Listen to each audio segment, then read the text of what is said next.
오늘 말씀의 제목은 다시 보게 된 사울입니다. 인생을 살아가면서 신체의 일부에 장애가 있다는 것은 얼마나 힘든 일인지 그 사람의 처지가 되어 보지 않고는 우리가 잘 알 수가 없을 것입니다. 저는 어느 동굴을 탐험하며 빛이 하나도 들어오지 않는 지점에 이르렀을 때에 우리를 인솔하던 가이드가 손전등에 불을 끄라고 했던 적이 있어요. 모두가 손전등에 불을 끄고 나니까 정말 깜깜해서 아무것도 보이지가 않는 거예요. 그 시간은 불과 몇 분밖에 되지 않는 짧은 시간이었지만 두려움과 불안, 답답함을 느끼기에는 충분한 시간이었습니다. 빛이 얼마나 소중한지를 깨닫는 순간이었어요. 한 줄기 빛이 없으면 아무리 건강한 눈을 가지고 있더라도 그 눈은 볼 수가 없다라는 거예요.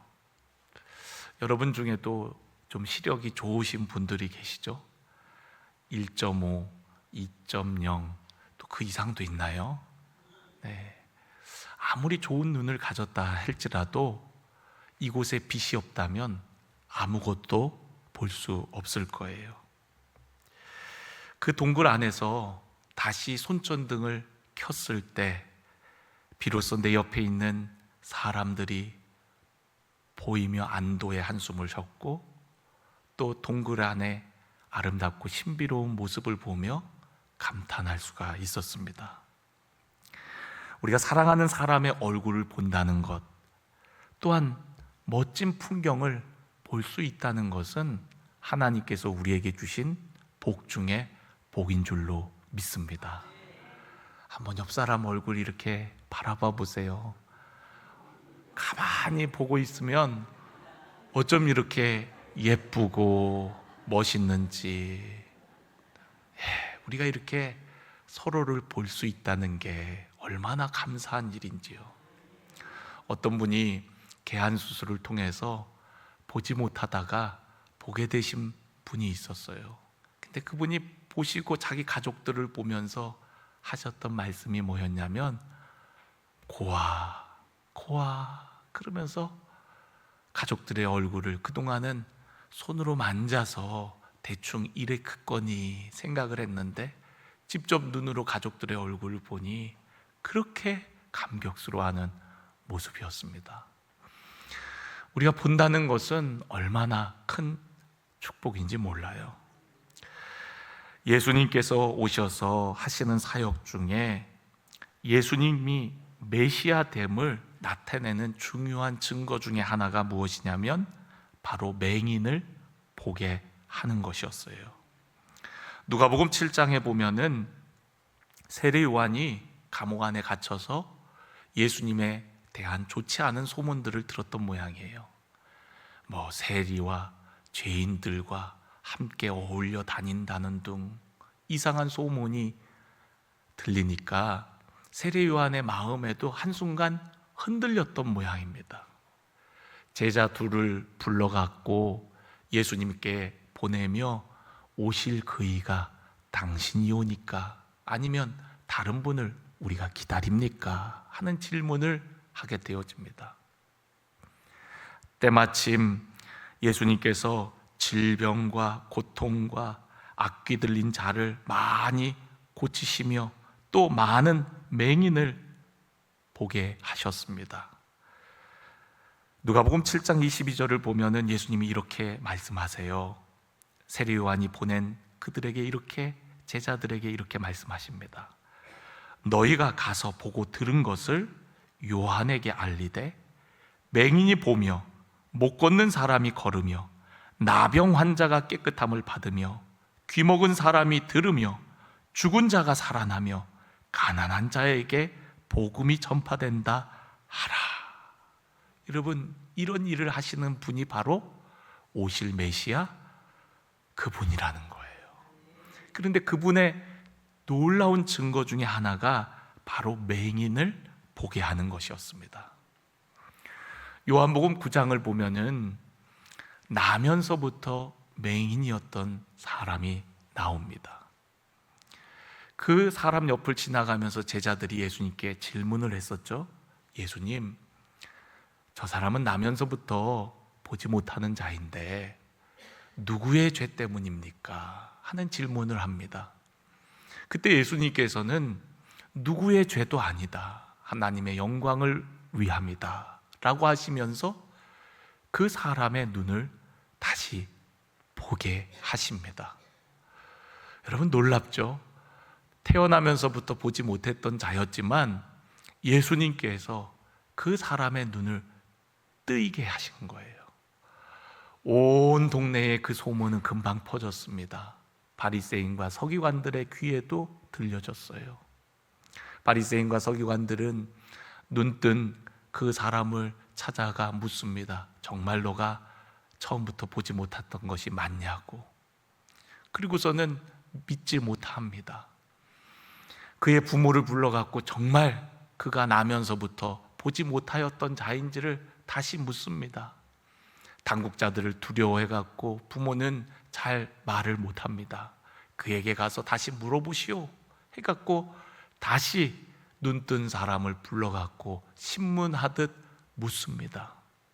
그런데 여러분, 그 눈뜬 그 사람이 그런 고백을 해요. 하나님이 죄인의 말을 듣지 아니하시고 경건하여 그의 뜻대로 행하는 자의 말을 들으시는 줄을 우리가 아나이다. 창세 이후로 맹인으로 난 자의 눈을 뜨게 하였다 함을 듣지 못하였으니 이 사람이 하나님께로부터 오지 아니하였으면 아무 일도 할 수 없으리로다 라고 얘기를 해요.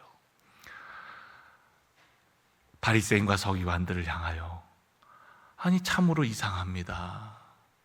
아니 이런 일을 할 수 있는 분은 누가 있습니까? 창세 이후에 이런 일을 행한 자가 있었습니까? 오실 메시아가 아니고서는 누가 이런 일을 한단 말입니까? 라고 그들에게 오히려 반문하는 거예요.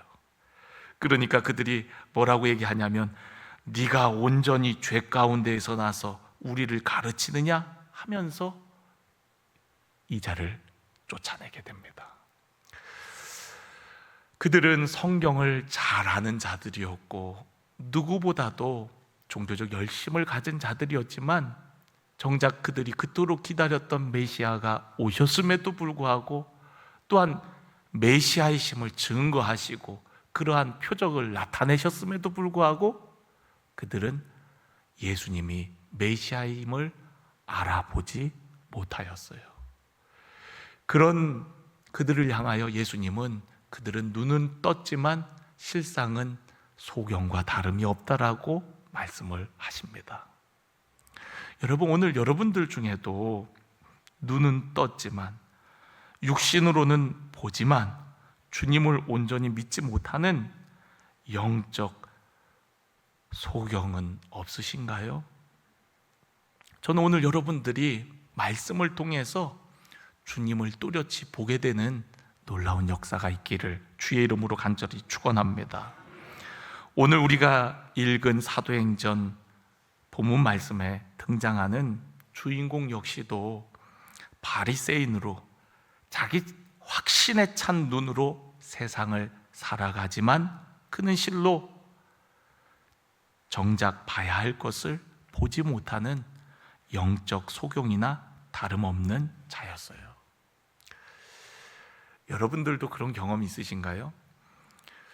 분명 사물을 앞에 두고도 못 찾는 거예요. 특히 남자들이 그렇죠. 아내분들이 거기 냉장고 열면 거기 앞에 있잖아. 그러는데 아무리 냉장고를 활짝 열고 위에서부터 샅샅이 찾아봐도 안 보이는데 거기 있다는 거예요. 그럼 나중에 찾다 어이구 여기 있잖아 그러면서 찾아줄 때가 있어요. 여러분들은 없으신가요? 네, 그럴 때가 있잖아요. 눈은 뜨고 있지만 보지 못하는 겁니다. 코앞에 있는 사물도 보지 못하는 자들이 얼마나 많은지 몰라요. 성경을 너무나도 잘 알지만 성경의 주인공이신 예수 그리스도가 육신의 몸을 입고 이 땅에 오셨지만 그 예수님을 알아보지 못하는 거예요. 많은 유대인들이, 많은 성경을 연구하는 서기관들, 바리새인들이 예수님이 오셨음에도 불구하고 그 주님을 알아보지를 못하는 겁니다. 오늘 이 사울도 마찬가지였어요. 그래서 예수 믿는 자들을 잡아 박해하는 일들을 했습니다. 그런데 그가 다시 보게 되어진 거예요. 다시 세상을 새로운 눈으로 보게 된 이야기가 오늘 우리가 읽은 본문 말씀의 이야기입니다. 오늘 말씀 속에 다시 본다라는 단어가 반복되어 등장하는 걸 볼 수가 있어요. 12절 말씀을 보면 그가 아나니아라 하는 사람이 들어와서 자기에게 안수하여 다시 보게 하는 것을 보았느니라 라고 얘기하고 있고요. 또한 17절에도 보면은 아나니아가 떠나 그 집에 들어가 그에게 안수하여 이르되 형제 사울아, 주 곧 내가 오는 길에서 나타나셨던 예수께서 나를 보내어 너로 다시 보게 하시고 성령으로 충만하게 하신다. 18절에도 보면 즉시 사울의 눈에서 비늘 같은 것이 벗어져 다시 보게 된지라. 이렇게 보게 된다는 단어가 여러 번 반복돼서 사용되어지는 걸 볼 수가 있습니다. 사울은 예수를 믿는 자들을 잡아 박해하려고 대제사장의 허락을 받아서 담메색으로 가던 길에 그가 박해하던 예수님을 만나고 그의 인생이 완전히 변화되게 되어집니다.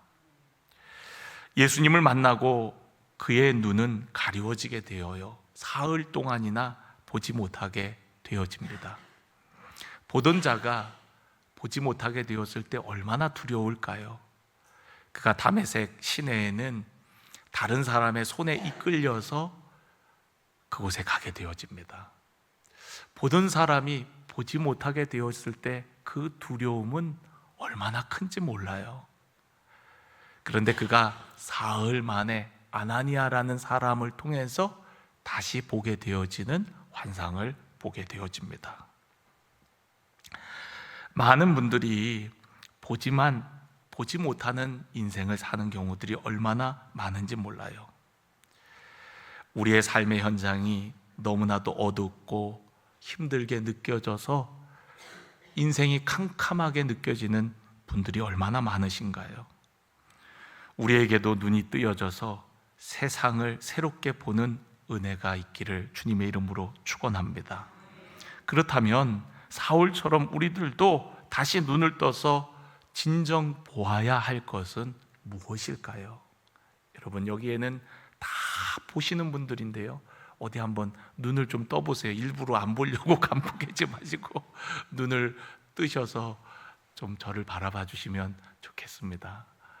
네, 정말 우리가 다시 눈을 떠서 바라봐야 할 것, 보아야 할 것이 뭘까요?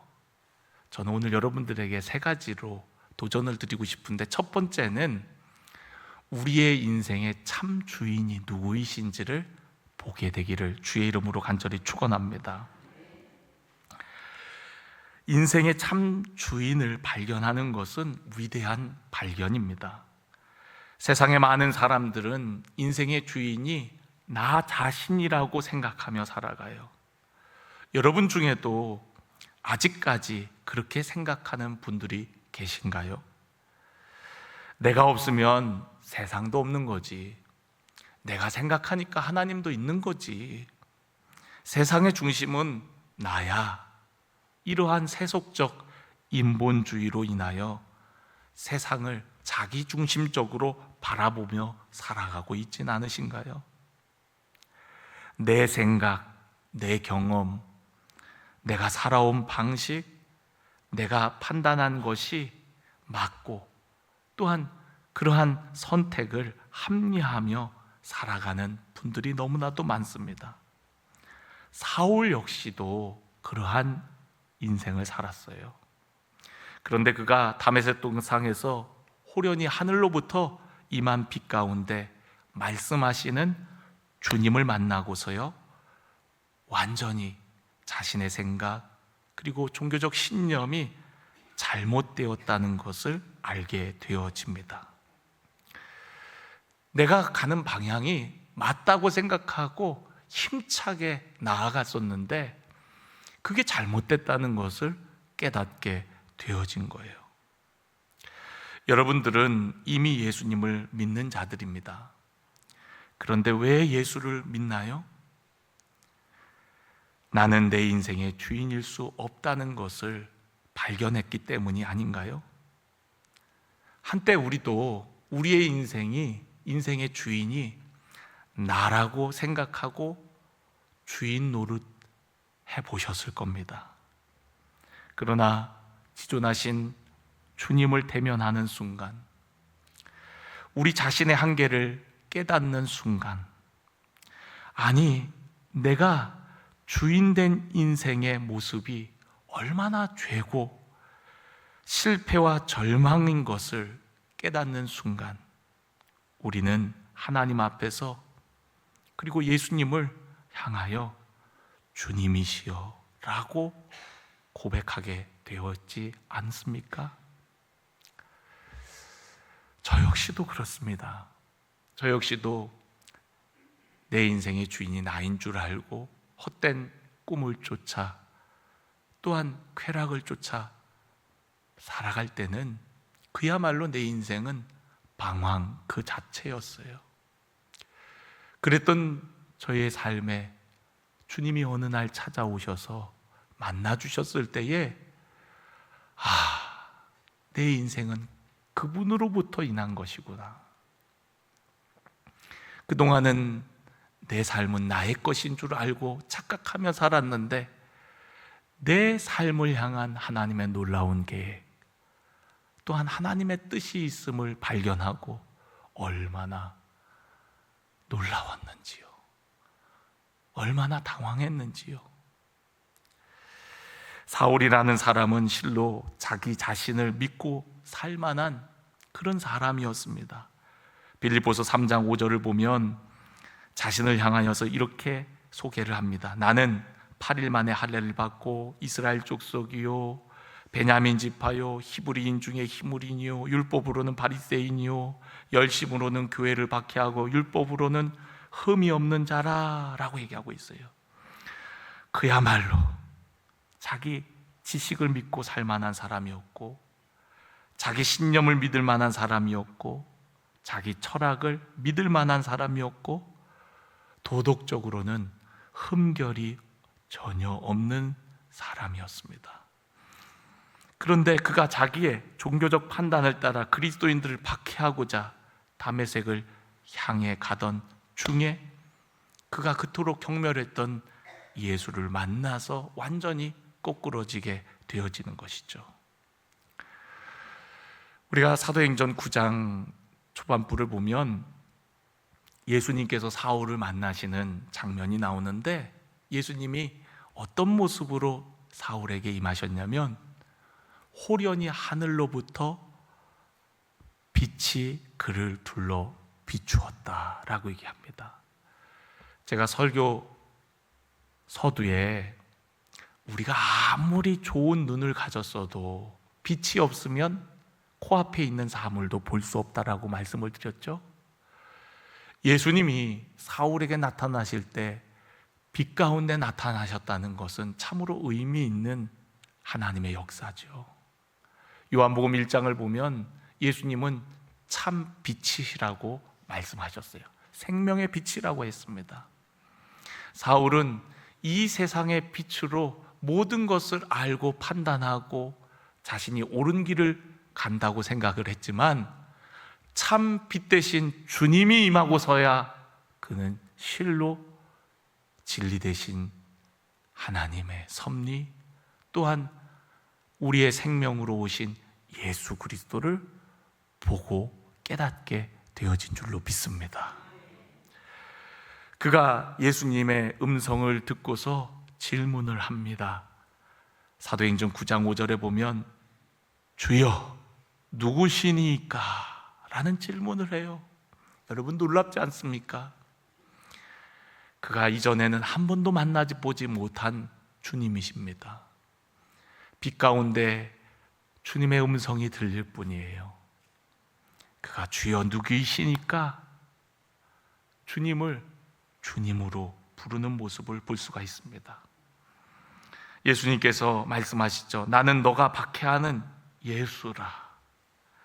그때부터 사울은 예수를 주로 부르고 예수를 주로 증거하고 예수를 주로 섬기는 인생을 살아가게 됩니다. 다시 말하면 예수를 만나던 그날 사울은 예수님이 내 인생의 진정한 주인이심을 깨닫게 되어진 거예요. 자신의 종교적 전통과 지식으로 보지 못하고 깨닫지 못했던 그가 다시 새로운 눈으로 예수님을 보게 된 것입니다. 사울이 보고 깨달은 그 주님을 우리도 보게 되었다는 것이 얼마나 큰 은혜입니까? 그렇기에 우리들도 사울처럼 예수님을 주님이라고 부르고 있지 않습니까? 주님을 만났음에도 여전히 내 인생의 주인이 여러분이지는 않습니까? 그렇다면 오늘 우리가 다시금 주님을 바라보며 내 인생의 주인이 주님이시라고 고백하며 선포하며 결단하며 나아가는 우리 모두가 되어지기를 주의 이름으로 간절히 축원합니다. 우리 한번 따라해 볼까요? 예수님은 나의 주인이십니다. 우리 믿음으로 고백합시다. 예수님은 나의 주인이십니다. 여러분 정말 예수님이 여러분의 삶의 주인이십니까? 아직까지도 여러분의 인생이 내 것인 줄 착각하고 살아가고 있지는 않습니까?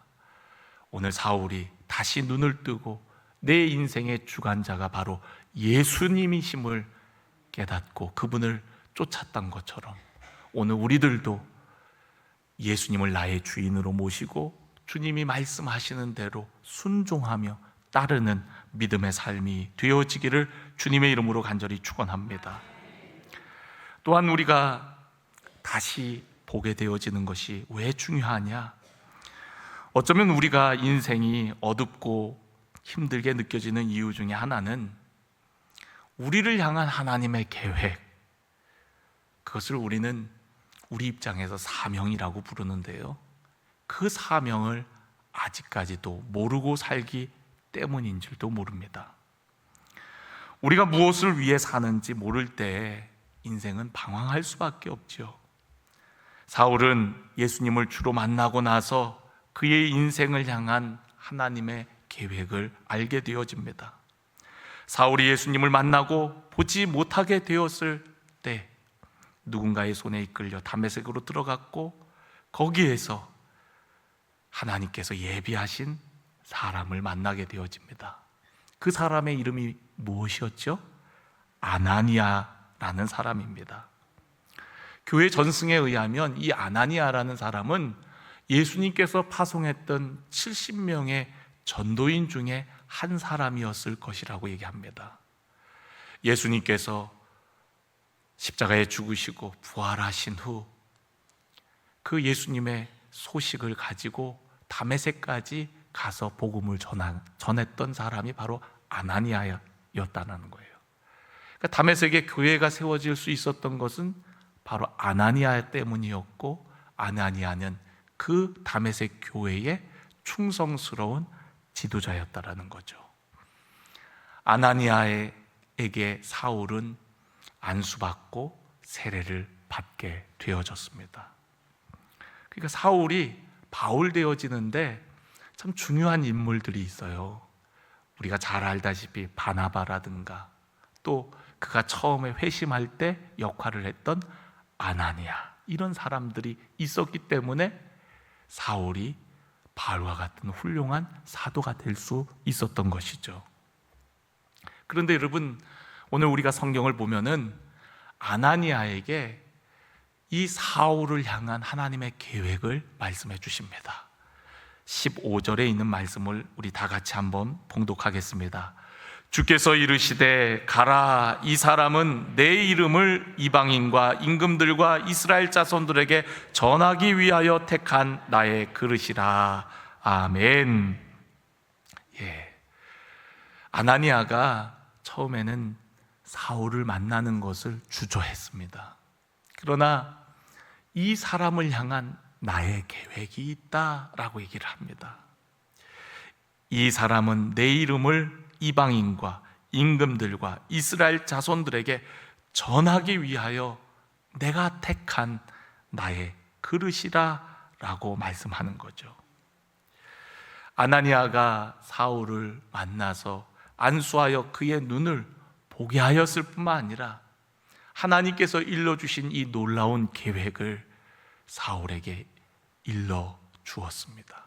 그리고 사울이 바울이 되어서 복음을 증거할 때 아나니아가 일러준 이방인을 위하여 나를 부르셨다라고 공공연하게 자신의 사명을 되새기며 선포하며 사역했던 사울의 모습을 우리는 볼 수가 있어요.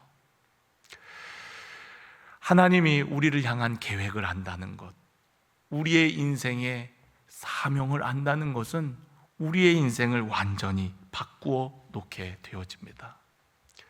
좀 전에도 말씀드렸듯이 저도 주님을 만나기 전까지는 많이 방황했어요. 그러나 주님을 만나고 나서 그 주님이 얼마나 좋은지요, 주님 앞에 내가 어떻게 살아야 되는지를 하나님 앞에 간구하기 시작했어요.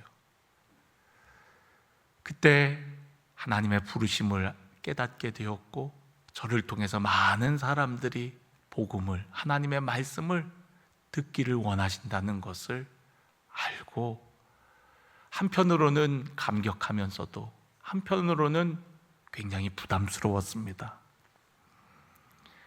왜냐하면 나는 죄인 중에 괴수와 같은 자이고, 나는 너무나도 부족한 자이고, 내 자신이 얼마나 연약한지를 알기에 주님의 부르심이 정말 맞는지, 왜 나 같은 자를 주님이 부르셔서 쓰시겠다고 하는지 도통 내 생각으로 잘 이해가 되지를 않았거든요. 제가 바라보는 관점으로는 주변에 저보다 더 착하고 더 똑똑하고 괜찮은 사람들이 너무나도 많았어요. 왜 하나님께서 저런 사람들을 부르시지 않고 나를 부르셨을까? 나 같은 자를 부르셔서 쓰신다고 할까를 생각할 때에 잘 이해가 되질 않았습니다. 그때 제 마음에 들려진 하나님의 음성은 너무나도 단순했어요. 내가 너를 사랑한다 라는 말씀이었어요. 여러분, 사랑하는데 이유가 있나요? 주님이 나를 사랑하신다는 거예요. 그런 나를 사랑해서 부르셨다는 거예요.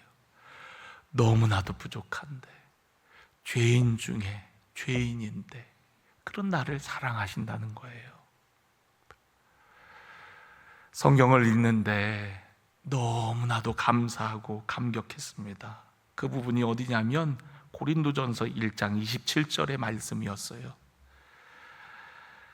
하나님께서 세상에 미련한 것들을 택하사 지혜 있는 자들을 부끄럽게 하려 하시고, 세상에 약한 것들을 택하사 강한 것들을 부끄럽게 하려 하시며, 하나님께서 세상에 천한 것들과 멸시받는 것들과 없는 것들을 택하사 있는 것들을 폐하려 하시나니, 이는 아무 육체도 하나님 앞에서 자랑하지 못하게 하려 하심이라.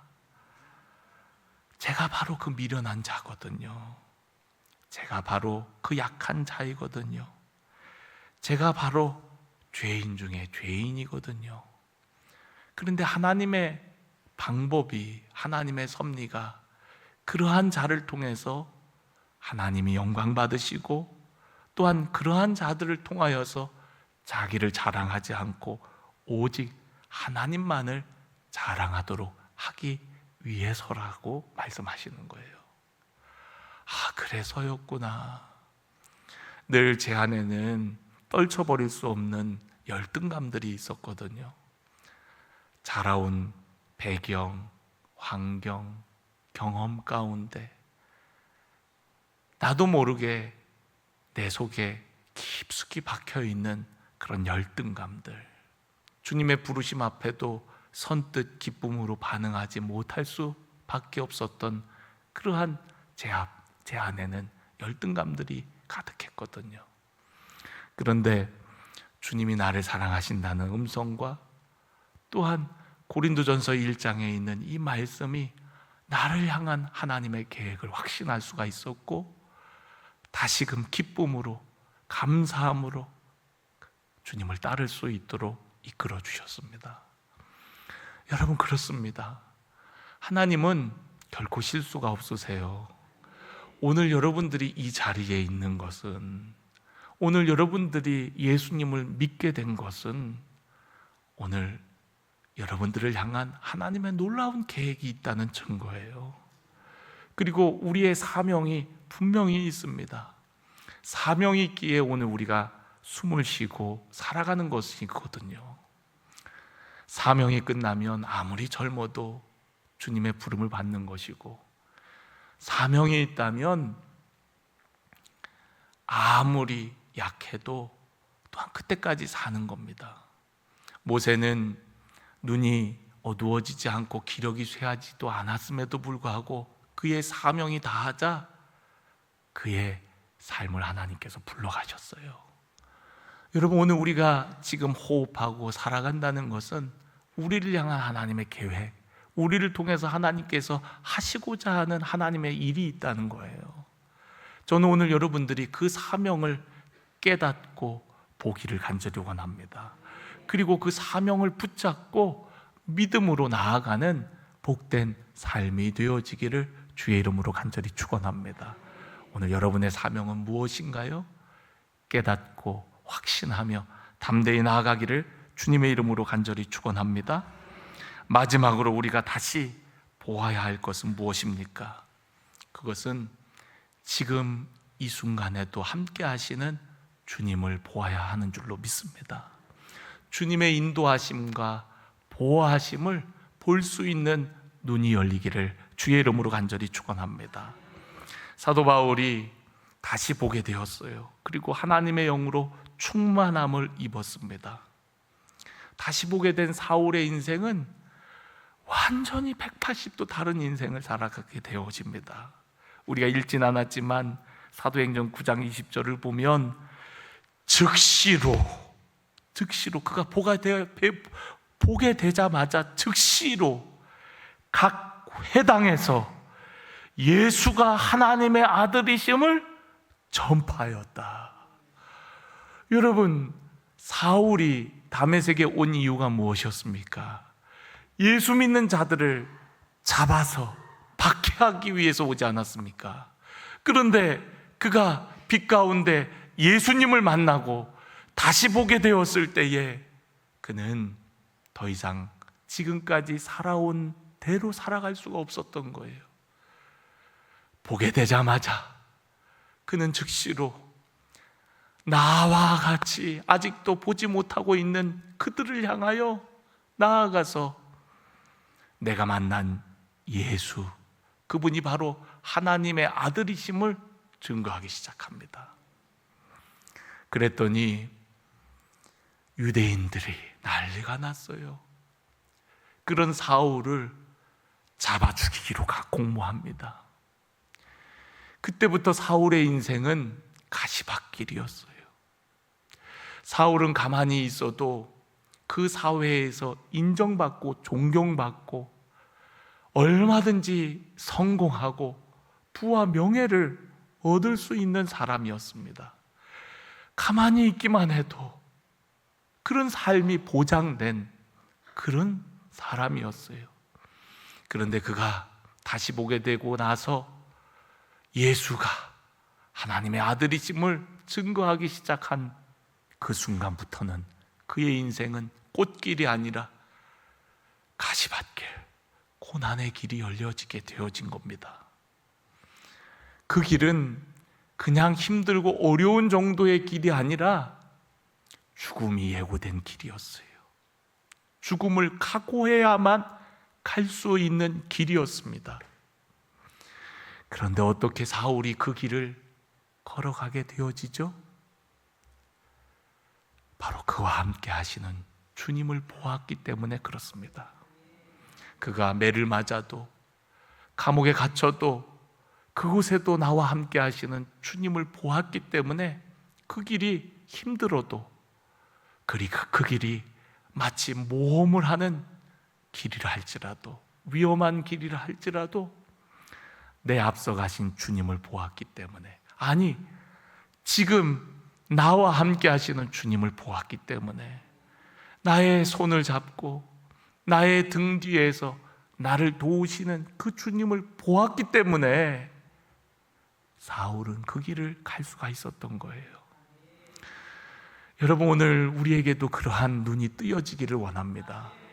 여러분, 인생을 살다가 너무 힘듭니까? 하는 일이 잘 안 됩니까? 어렵습니까? 여러분, 오늘 이 시간에 여러분의 눈이 뜨여져서 힘들고 어려운 지금 이 순간에도 함께 하시는 주님을 볼 수 있게 되어지기를 주님의 이름으로 간절히 축원합니다. 이 예배당 안에도 계시고 나와 함께 계시고 내가 어디를 가든 나와 함께 하시는 주님, 부활하신 주님이 우리에게 분명히 말씀하셨죠. 볼지어다 내가 세상 끝날까지 너희와 항상 함께 있으리라 말씀하셨어요. 그렇기에 그 길이 고난의 길이라 할지라도, 죽음을 각오하는 길이라 할지라도 사울은 그 주님으로 인하여 그 길을 걸어갈 수가 있었던 것입니다. 우리들도 믿음의 길을 걸어가기를 원합니다. 우리의 삶의 여정이 믿음의 여정이기를 간절히 원합니다. 힘들고 어려워도 그 길을 가야만 합니다. 왜냐하면 우리 주님이 가신 그 길이고 우리 주님이 함께 하시는 길이기 때문에 그렇습니다. 저는 여러분들이 다시 보게 되어서 보지 못하는 자들을 볼 수 있기를 간절히 원합니다.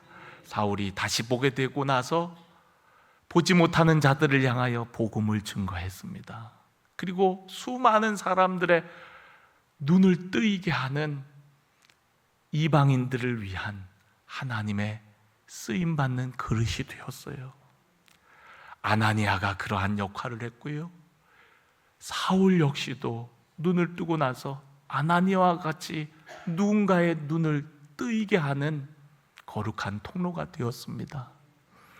이번 추수감사절 새생명축제 그냥 하는 행사라고 생각하지 마십시오. 주님을 만난 우리들이라면 아직도 보지 못하는 그들을 향하여 전해야 될 책임이 있습니다. 여러분의 삶에 주님 때문에 핍박이 없고, 핍박을 받아본 경험이 없고, 어려움을 당해본 경험이 없다면 어쩌면 여러분들은 제대로 복음 증거의 삶을 살지 않고 있는 것일 수도 있어요. 저는 예수님 때문에 고난도 핍박도 마다하지 않기를 원합니다. 사울을 택한 것이 단순히 쓰임받기 위함이 아니라 16절의 말씀을 보면 내 이름을 위하여 얼마나 고난을 받아야 할 것을 내가 그에게 보이리라고도 말씀하셨어요. 저는 오늘 여러분들이 주님과 함께함으로 고난의 길이 뻔히 보이지만, 뻔히 보이는 그 길이라 할지라도 우리 주님 바라보며 우리 주님과 동행하며 나아가기를 원하고요, 이 땅에 아직도 주님을 보지 못하는 영적 소경들에게 다가가서 예수가 우리의 주님이시라고 증거함을 통하여서 그들의 눈도 띄워주는 하나님의 사람들이 다 되시기를 간절히 축원합니다.